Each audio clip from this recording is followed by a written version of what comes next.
Welcome back to Beyond Markets. Now, the annual IDC Innovation Summit is underway, with this year's theme being Innovation Goes Viral, Catch It for Growth. Coleman Moyer, Regional Director for DuPont Sub-Saharan Africa, was part of a panel of chief executives at the summit today that shared ideas on how to foster innovation, and he joins me now in studio. Carl, thank you so much for joining us. That's a rather interesting theme. Innovation goes viral, catch it for growth. How do you catch something that is so intangible? Well, thank you very much for having me here. I think that for many years, the whole idea of science, innovation, technology has been viewed as a black box that takes place in some laboratory somewhere.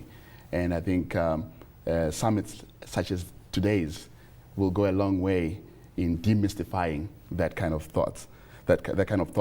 And I'm very excited with what happened today, or what started today, where different players, community people, academia, NGOs, government, and private sector coming together to talk about tools for innovation. How do you fund an idea? How do you build the culture?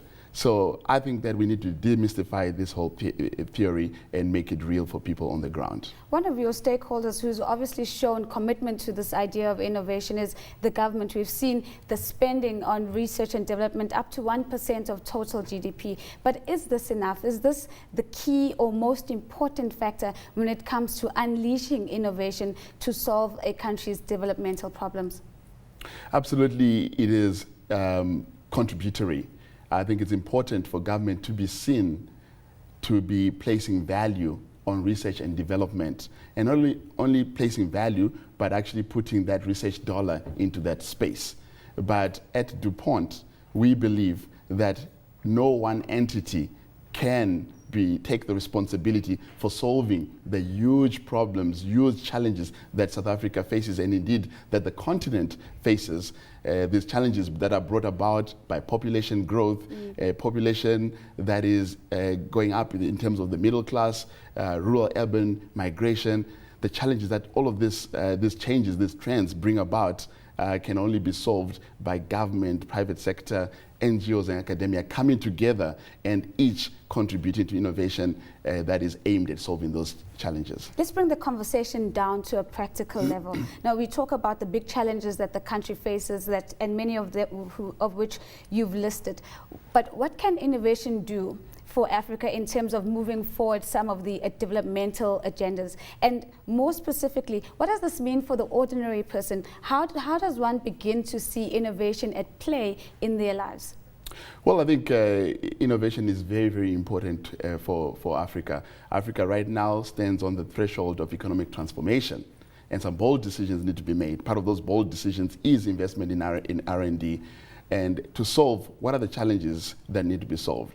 It is the need for more food. It is the need for alternative sources of energy so that more of the population has got access to energy. It is the very important need to protect people and to protect the environment in which they live so that generations of today and generations to come have resources that are sustainable.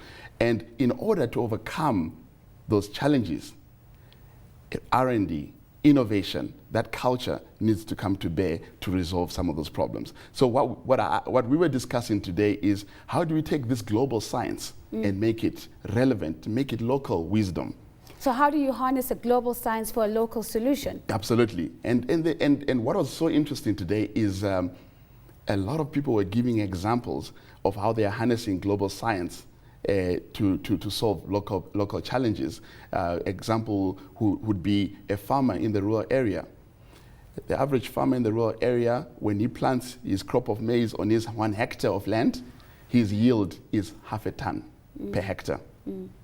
A farmer who has incorporated innovation and science and new methods of farming, his yield is 10 tons per hectare. Right. So can you imagine half a ton per hectare versus 10 tons per hectare? Now, if you can just move this farmer through innovation, collaborating with him locally to just move it to 1 ton, 2 tons, 3 tons, you've already changed it, you've made it relevant for him on the ground. So innovation becomes a game changer. Absolutely, it changes industries, it challenges archaic methods of doing things. And I think sometimes we are so stuck on continuing to do things the way we've always done them, and we will soon lose relevance as a country or even as organizations unless we incorporate innovation. Carl, thank you so much for making the time to join us.